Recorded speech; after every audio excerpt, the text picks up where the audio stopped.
ভারতীয় বীমা ক্ষেত্রে বাজার গোটা বিশ্বের জন্য পুরোপুরি খুলে দেওয়ার জন্য লক্ষ্যে আরও এক ধাপ এগোল মোদী সরকার।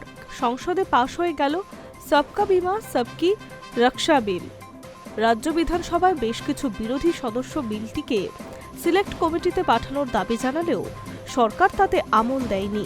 শেষে ভোটাভুটিতে রাজ্যসভাতে বিলটি পাশ হয়ে যায়।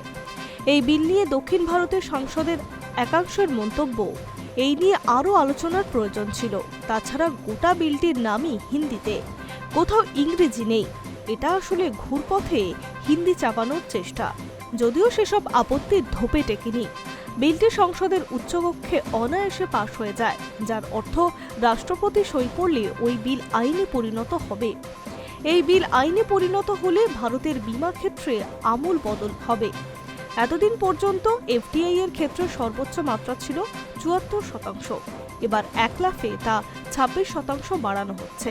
বীমা ক্ষেত্রে এই দেশের অন্যতম বর্ধিষ্ণু সেক্টর অর্থমন্ত্রক তাই বীমা ক্ষেত্রের আধুনিকরণের জন্য বেশ কিছু গুরুত্বপূর্ণ পরিবর্তনের প্রস্তাবও দিয়েছে, যার মধ্যে ১০০% এফডিআই ছাড়াও সরকার এলআইসি বোর্ডকে আরও বেশি পরিচালনার ক্ষমতা দেওয়ার পরিকল্পনাও করেছে, বিশেষ করে নতুন শাখা খোলা এবং কর্মী নিয়োগের মতো বিষয়গুলিতে।